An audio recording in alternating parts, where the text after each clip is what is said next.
Hey, what's up guys? In today's analysis, we touched up on some mechanics that a player of this caliber should start to think about learning and implementing into their own gameplay. We went through what shadow defense is and the importance of shadow defense and why it's so useful and why it's something that everybody has to learn how to do at some point. We talked about being more effective on offense and creating better scoring opportunities for our teammates. And we saw some common do's and don'ts and a lot of other stuff. So hope you guys enjoy the video. Welcome to the analysis.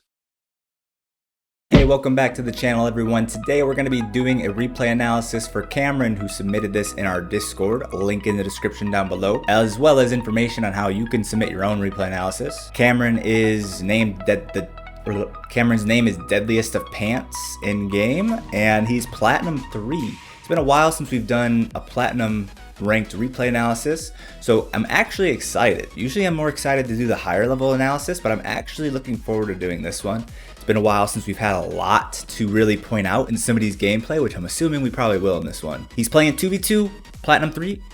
Let's get into it. Nice excavator topper you got there. Very Platinum-esque. Amazing style points. No. Okay. Thought he was gonna go for a air dribble or flip reset or something. Alright, so this guy's AFK right now, huh? Or is he just hard playing defense? Alright. So, let's see this. So good job here, the play before. You made the touch up the wall. You didn't have any way of following it up at your current skill set, so you left it for your teammate. Good job. I like that. All right, this is definitely, you would love for your teammate to leave you this ball, for sure. Because, I mean, you could just take a shot on net here. It looks like this player is either AFK or defending in the net pretty poorly from the very center of the net. You know, since this is Platinum, and you probably don't know, I might as well point it out. When defending in net, you don't want to be sitting in the middle of the net like your opponent is right now. Reason being is it creates, look at these openings, right? There's a big opening here, and there's a big opening here. Versus if your opponent was sitting at the post, facing the opposite post, all they have to do in order to save anything is jump upwards or drive forwards and jump upwards, right? They're in a much better position to react to anything that happens and to cover the entire net versus sitting in the middle of the net where you have the option of shooting over here or over here, and he doesn't really know until last second and it's flying into his net and he doesn't have enough time to react. But anyways, moving forward, so your teammate, you know, took the ball, not completely terrible, but at this point in time, this is definitely your teammate's ball. You don't want to be going here, right? This might be frustration getting the best of you. To which I would say, you know, make sure you're not getting tilted off of one bad play from your teammate. You really got to stay, you know, mentally sharp, mentally strong. Stay focused. Don't get upset. Don't get tilted, because that's how you lose games that you easily could have won, is by getting tilted. So this is clearly your teammate's ball because you're facing the wrong way. I mean, that's really as simple as it is. You're facing this way, ball's moving in this ish direction. It just makes more sense with the positioning on the field between you and your teammate for this to be your teammate's ball, who can push it across the wall this way, push it up the wall this way, you know, whatever he wants to do. Just makes a lot more sense than for you to go for this ball in which you have no play going in any direction except back this way, right? I think this might have just been frustration getting the best of you.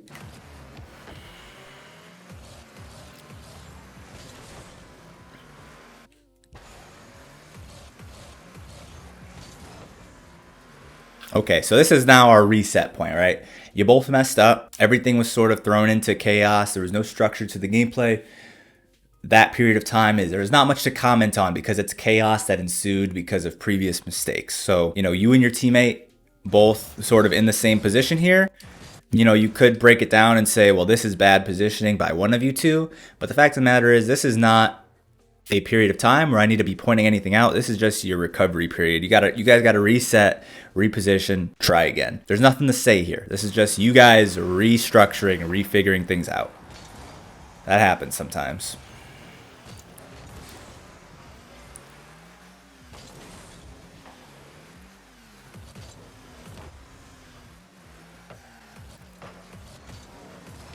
Ooh, almost had that save. Very close, very close. Let's go back. See what you could have done better here.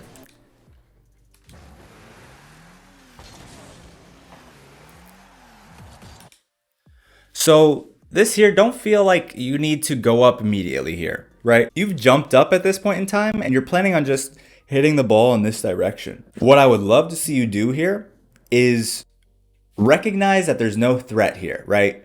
This is the player that hit the ball towards you, and right before you jumped, they were still facing the play. So it is questionable on whether they're going to continue to push at you or not.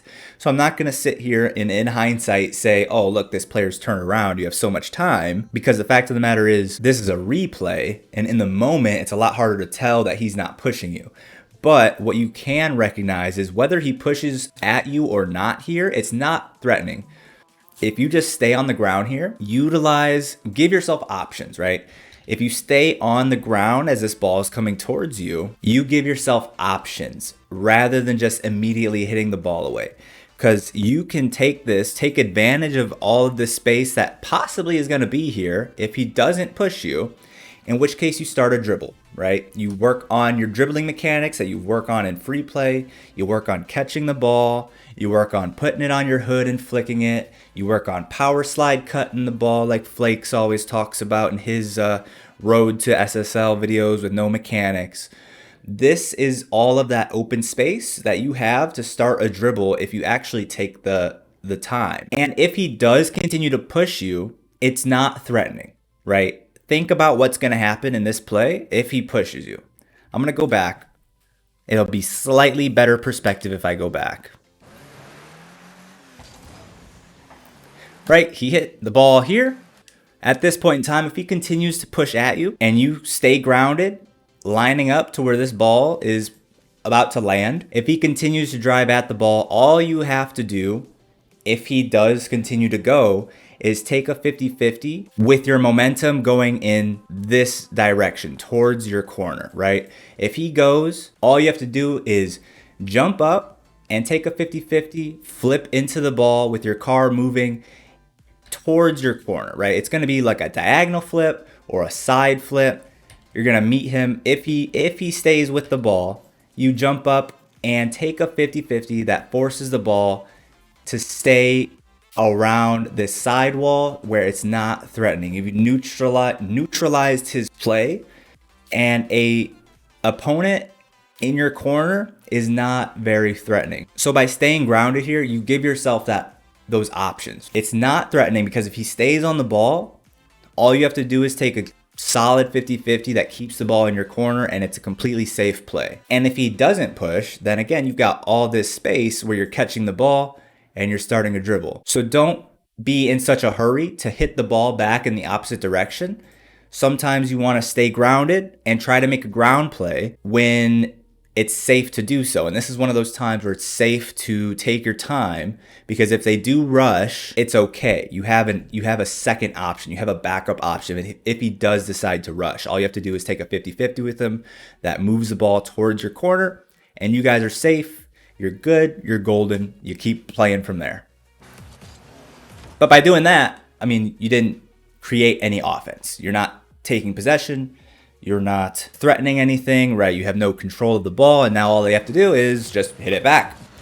And that is, I forgot what resulted in the goal. They just hit it back, and it was a goal. Hey everyone, we all know that money's tight right now. The economy isn't great, and the price of everything just seems to keep going up. With that said, I'm going to be taking affiliate and or sponsorship opportunities as they become available on products that I think some of you might actually enjoy, which allows me to bring you these things at a discount to try out, and this obviously gives me the opportunity to make an extra buck. I just want to be transparent. I don't expect anyone to go out of their way to purchase anything I affiliate with unless it's something you genuinely are interested in and that you want to try out. With that said, as of right now, I'm temporarily affiliated with Factor 75, a meal prep service. Unlike their parent company, HelloFresh, whose goal is to save you time and money from grocery shopping by sending you raw ingredients and recipes to cook your own meals, Factor 75 75 delivers healthy, delicious, and professionally pre-cooked meals, mainly for the sake of improving the quality of the food you're eating and for the convenience factor. They're delivered right to your door, and you can pop them in the microwave or the oven, and they're ready to eat in minutes. That'll save you a lot of time so that you can get around to doing more important things than cooking a full meal. The price is about the same you would expect to spend picking up a fast food meal for yourself. So if you're trying to stop eating unhealthy fast food multiple times a week and you're already spending that kind of money on your meals, I think that you're the exact type of person that Factor 75 is best for. Plus, if you use my link or discount code in the description, your first box of meals is 50% off. So that's a great deal to give it a try. See if it's for you, and if not, there's no hard feelings in canceling your subscription. Thank you guys. Check out the description down below for that link or discount code. Now let's get back to the video.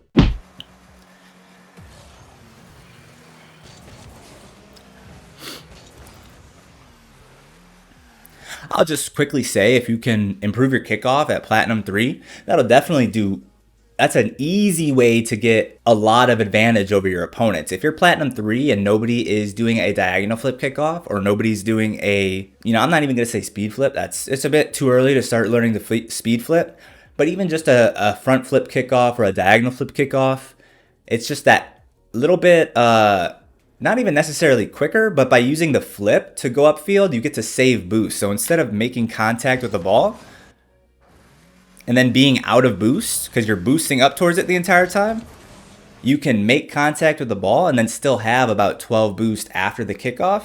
And that just makes you faster than all of your opponents. That just makes you faster to continue the next play, right? Getting to this boost, you're faster, means you get back into the play faster. So just learn how to front flip kickoff or diagonal flip kickoff in order to save some boost, in order to save about 12 boost after kickoff. Because that 12 boost opens up a lot of opportunities, whether you believe it or not, whether you realize it or not.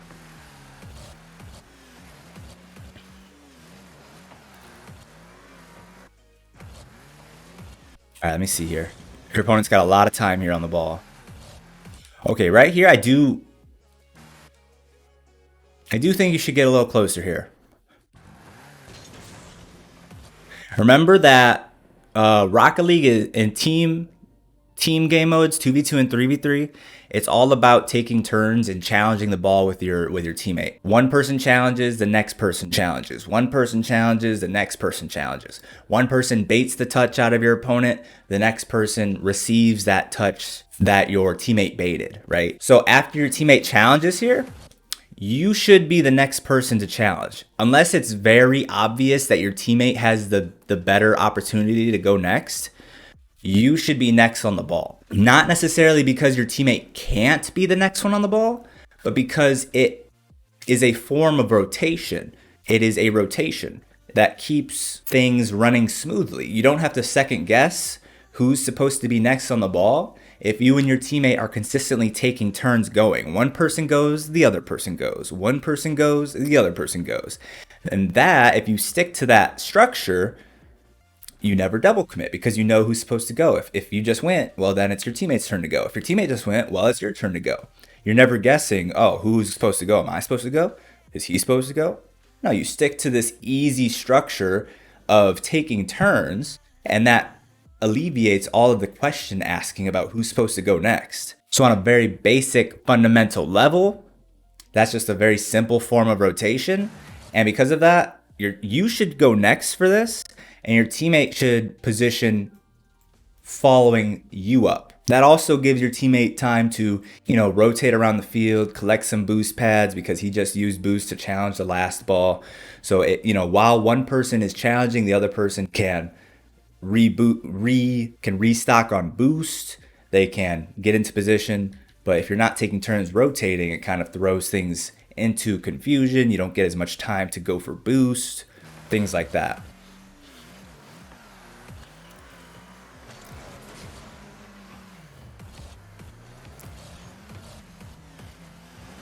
Ooh, just missed the boost. Unfortunate. Good safe play, good possession play to take it back to your corner and try to restart. Never have a problem with that. Just missed the boost, unfortunately. Nice. This is an open net. Ooh.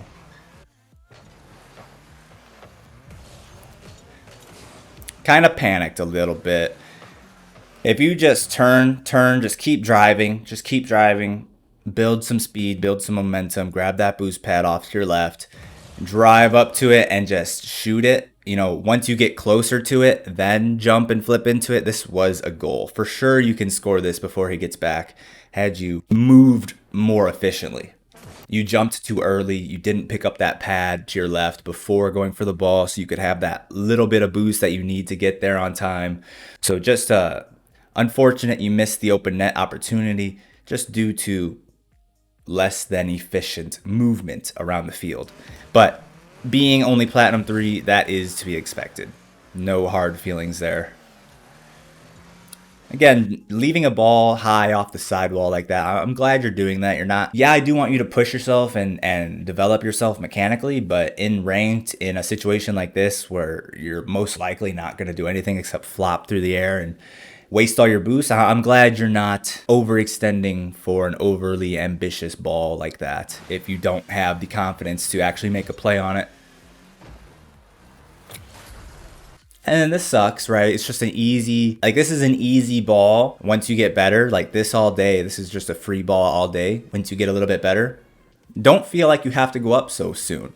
Notice how far away you are from the net. You're super far away from the net where you're positioned right now. You've got a lot of space to get closer to the net, let the ball get down into a more manageable position. Don't feel like you have to go up for the save as soon as possible, right? Wait it out a little longer. Wait it out, let it get closer to the ground, and then jump up, right? If you waited to go for the save when you were right here, bam, look at how close to the ground it is. Yeah, you got to make sure you get it because you've only got 5 feet of space afterwards. But if you wait here, at this point, all you have to do is jump up and flip. Jump up and flip, and you've got it. So just feeling like you have to go up earlier than you actually had to, right? We're driving in this direction, waiting for it, and then bam, we flip it into our corner.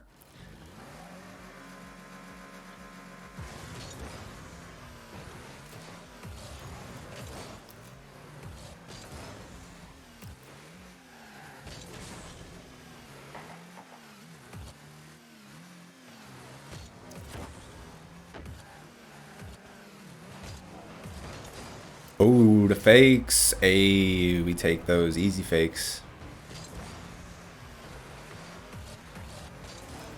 Nice. Good decision to go for your back corner boost, not the midfield boost. I like that. Just missed the touch, but good patience on the back wall. Didn't dive. Nicely done. Nicely done.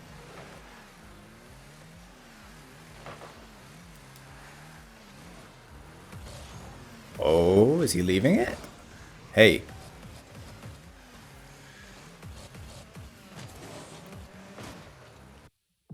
Oh, I gotta sneeze.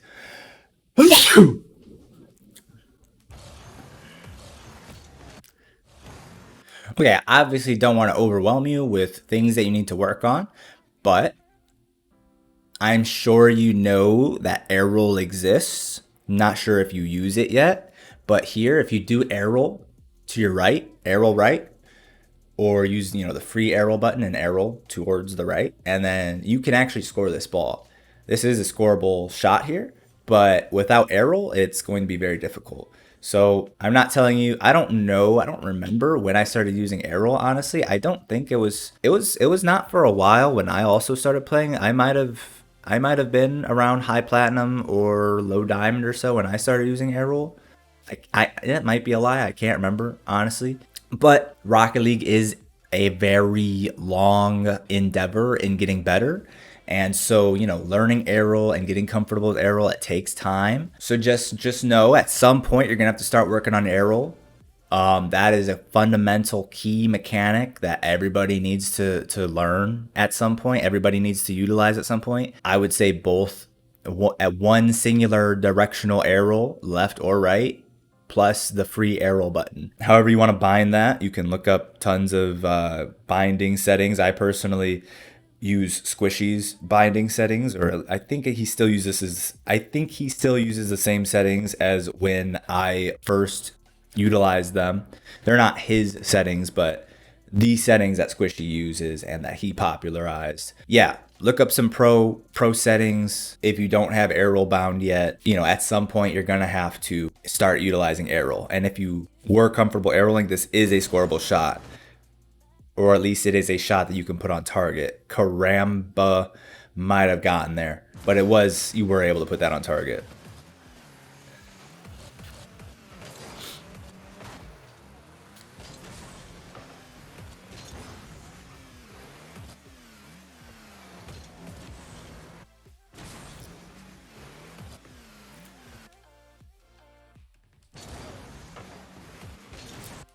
Okay, who knows what I'm gonna say here? Who knows?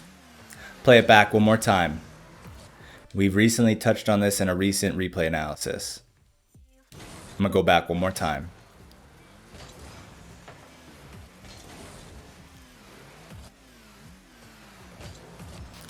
Who knows what I'm gonna say there? What I'm gonna say is shadow defense. Shadow defense, shadow defense, shadow defense. If you don't know what shadow defending is, I would highly recommend watching a YouTube video on what is shadow defending in Rocket League. But essentially, it is just like the name implies, you're shadowing your opponent's angles towards your net. You're shadowing your opponent's trajectory towards your net. So if your opponent's moving in this direction, you should also be moving in this direction. If your opponent's taking the ball in this direction, you should also be moving in this direction, shadowing his movement. You'd probably be more of at an angle like that. That would probably make more sense to look at it like that. What that allows you to do is always be in a position where it's easy for you to save the ball, right? If he's moving in this angle and takes a shot and you're positioned like this, shadowing, facing the same direction as his play, and the shot comes towards net, well, guess what? You're already lined up. All you got to do is jump up and push it towards the corner. If he's moving in this direction and cuts it in field, and then tries going this direction, and you are shadowing that the whole time, bam, shadowing, bam, he tries to cut it here, bam, you're shadowing, and then he tries to shoot towards your net. Look at that, you're already in position, you jump up, force it towards your corner.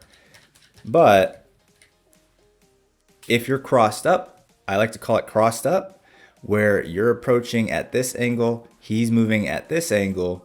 If at this point in time, he's here, you're here, he's here, and he just shoots it on target, you've got a very small window to intersect the ball right here. If you don't intersect the ball there, it's in your net. If he's approaching in this direction, you're approaching in this direction, and he gets around the ball and cuts it in this direction, well, now you find yourself all the way out here, and he's all the way out here with the ball now. He's out here with the ball, you're over here defending, and now he has an open shot. So that's why shadow defending is better. It shuts down all his options to outplay you, and all you have to do is wait for the shot, or wait for the miss, or wait for him to lose control of the ball, and then capitalize. Save the shot, force it to your corner. Dunk him, dispossess him when he loses control. But none of that is possible if you don't set up the shadow defense.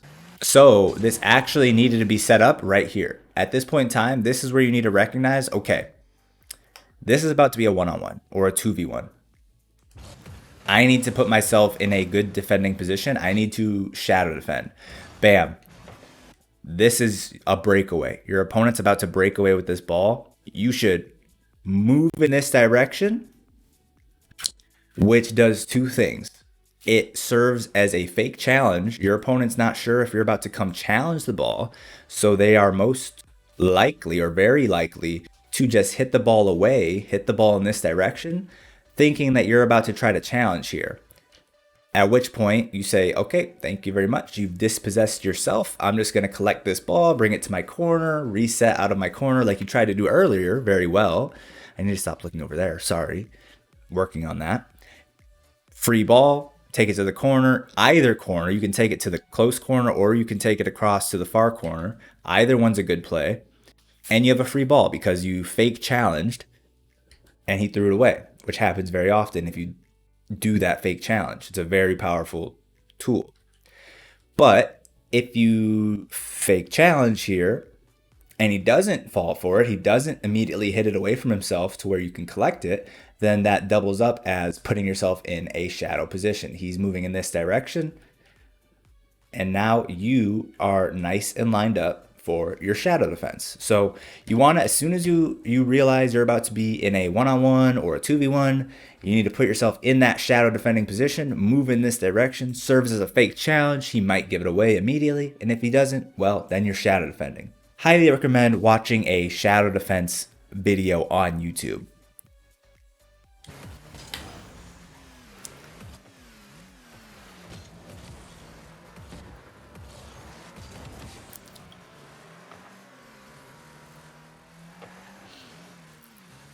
Hey, look at that. Good defensive positioning there. Just like I was pointing out your opponent did wrong, look at you. You back up into the corner, you back up towards the post, and you face the opposite post. That's good. That's pretty good defensive positioning here. Leaving a small window. Now, there's never really in this position going to be a shot that's, especially at this level, that's coming up in this area. But technically, I mean, you are kind of, in this position, it's hard to jump up and reach this area. You're kind of leaving a gap here. Would ideally like to see you more up front here. And that way, all you have to do if something goes in this direction is jump straight up instead of trying to awkwardly aerial up in a very awkward way. Let's just say that. So ideally, you're more here facing the play versus here, but much better than your opponent's defense earlier. Good job for that.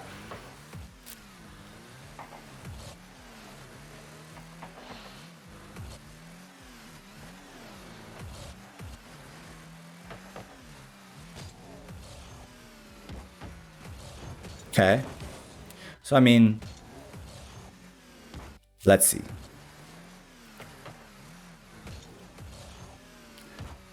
I mean, I would say here now, I'm gonna be throwing a lot of mechanics that you should learn, obviously, at you. You don't need to learn everything at once. I'm just making sure you're aware that these things exist. Fast aerials. Now, a fast aerial is when you, instead of single jumping here like you did and then boosting towards the ball, single jump, lean back, boost at the ball.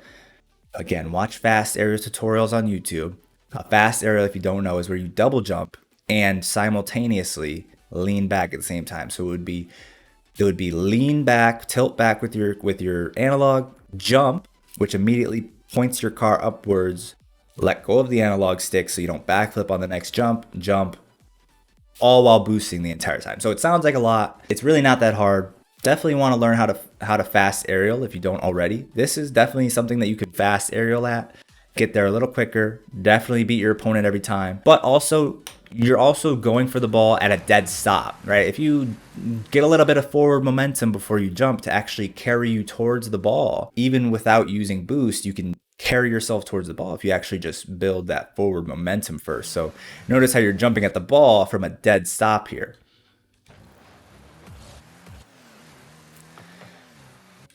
Bam. Drive forward for just a second, get a little bit of forward momentum. It gets you to that ball just a little bit quicker. You still boost at it in this position, but you have to use slightly less boost because you don't need to use as much boost to build your speed, to get yourself going forward. Just more efficient on boost, more efficient on speed if you throw in the fast aerial. So, you've got front flip kickoffs, diagonal flip kickoffs to learn. You've got fast aerials to learn. I feel like I threw another mechanic at you earlier. I could be wrong, but I'm not telling you this like you need to do these things now or you're going to be stuck at Platinum 3 for forever. But they are things that once you learn them and as you start learning them and mastering them, they will objectively just make you better. So if you really want to improve, these are things that you actually need to learn. Everyone goes through it. Everyone has to learn these things eventually. And now's your time, man. It's time to start putting in the work to actually continue to get better if you want to.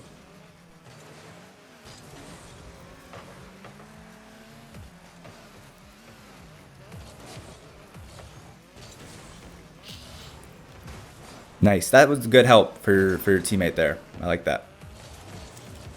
Ooh, does he got it? Oh, get it. Good try. Definitely scoreable. I mean, what I'll say here is if you're starting a dribble, if you're attempting to dribble the ball into the net or set up a flick, turn off your ball cam. I actually have a really old video called How to Use Ball Cam Like the Pros. Very low quality video. It was one of my very earlier videos on the channel, but I mean, it's got some decent information in it. Check it out. I'll put a card up in the corner, up that way, if you want to check out that video. Kind of goes over how to, like the title says, use ball camera like the pros in a very efficient way, when you should turn it on, when you should turn it off. But dribbling with ball cam off is much more effective than dribbling with ball cam on. It's very hard to be good at dribbling with ball cam on. And it's just not necessary. Like that's not a challenge. Don't say like, oh, people aren't good at dribbling with ball cam on. I'm gonna get good at dribbling with ball cam on just to show everybody that I'm that guy. No, it's not that situation. Like it's just worse. You're handicapping yourself if you try to get good at dribbling with ball cam on. There's no reason. Ball cam off is just better for dribbling.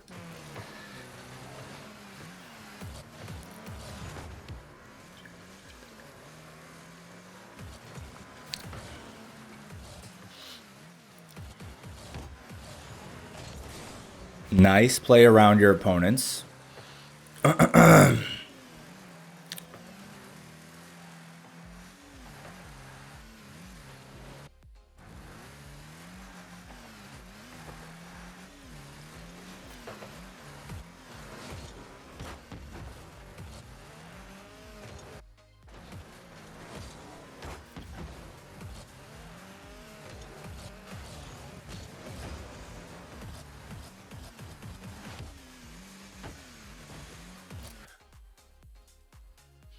Okay, so we're making a lot of the same plays every time we get the possession of the ball. Every time you get the possession of the ball, you're bringing it up the sidewall, and that's it, really. You're not creating any scoring chances. So, you don't have any mechanics off of the wall. You don't have any aerial plays off the wall in your arsenal of mechanical abilities. So making these plays where you're bringing the ball to the wall and sending it off the wall towards the ceiling, it's just it's not doing anything for your team. You're not creating any scoring opportunities. So at this rank, the best scoring opportunities you can create are to just keep hitting the ball toward the backboard. Hit the ball towards the backboard, hit the ball towards the corner to where it centers out in front of the net. And your opponents will miss a lot of those. Your teammates will be in position a lot of the time to score the ball, to beat your opponent to the ball. But the best opportunities you can create at this rank are just going to be to keep sending the ball towards the backboard, you know, in front of the net. Get the ball in front of the net. Bounce it off the corners to where it bounces out in front of their net. Bounce it off the backboard. Bounce it off the sidewall. This is kind of I consider this the backboard as well, like this area here. That's what I mean by backboard as well. And even just shoot on target. And then your teammate or your opponents will make a bad save, like to where they save it, but they don't put it in a safe position, and then your teammate can follow up. So just put more pressure on your opponents by putting the ball in more dangerous positions. Just bringing the ball up to the sidewall and launching it off the sidewall constantly is not really threatening in any way. So gotta pick better plays. As I say that, you score off it. How wonderful is that? But I mean, there was no reason.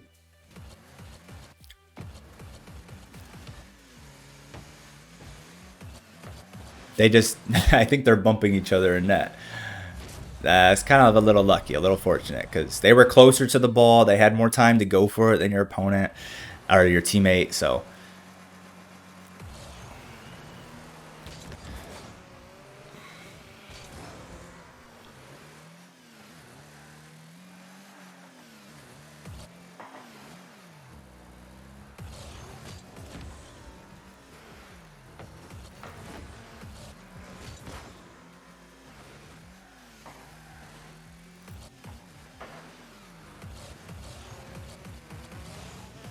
ooh, yeah, you got to be careful.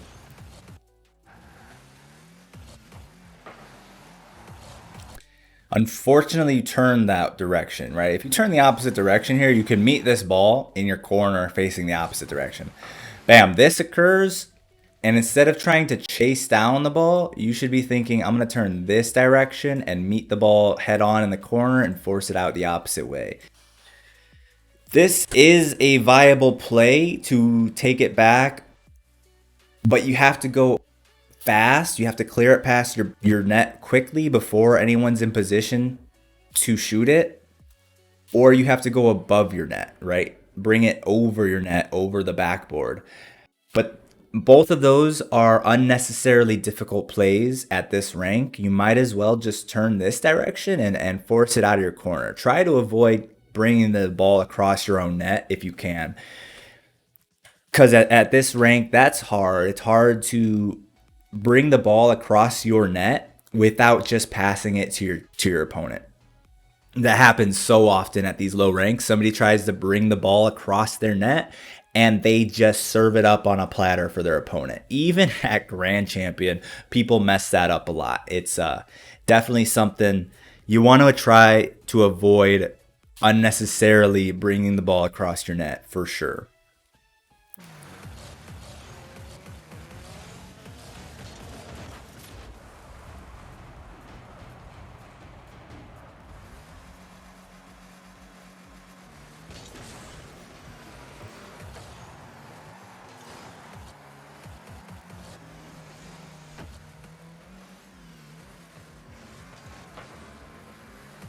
That was good. Good shadow defending position here, right? Look at that. Beautiful.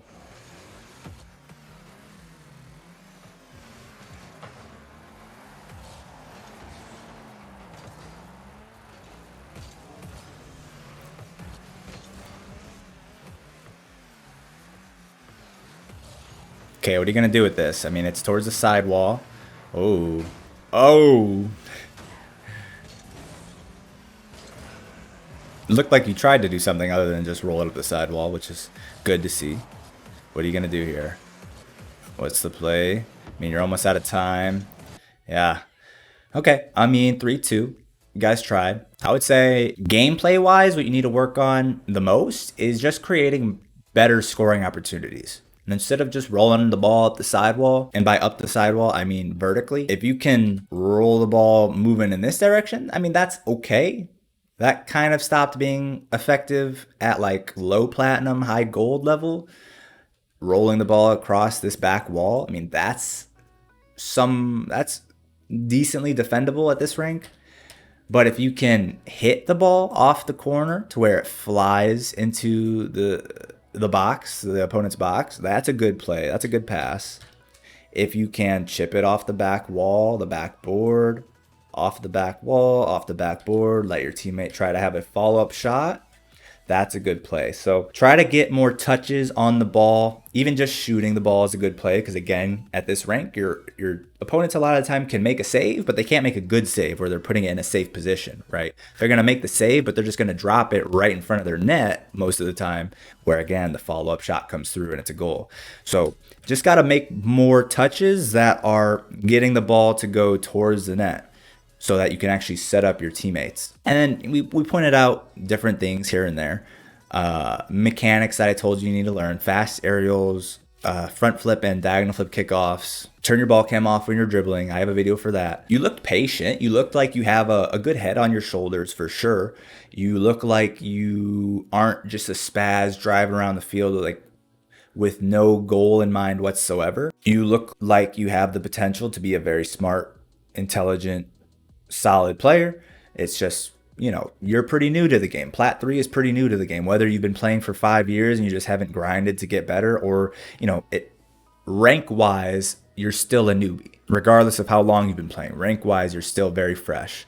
So obviously there's a lot of stuff you're not going to be solid with or know how to do, but you look like you've got a good foundation for being a Platinum 3. So good job. I hope you guys enjoyed the video. I hope you learned something from it. Leave a comment down below if you did. Let me know what you learned. Let me know what you're going to take away. Let me know if you agree with everything I said or if you disagree with something. Let me know in the comments. Start a little debate in there if I said something you didn't agree with. Leave a like on the video if you enjoyed it. Subscribe for more. to come. And before you go, you might as well click this video on the end screen. It is our last video where we did a we did a Champ 3 replay analysis. Now, I know if you're watching this video to the end, there's a very high likelihood that you're around Platinum rank as well. But that doesn't mean you can't learn something from watching a Champion 3 analysis. So, hey, click the video right in the middle of the screen right now. Go watch that as well. Keep learning, keep getting better, and I'll see you in the next one. Peace.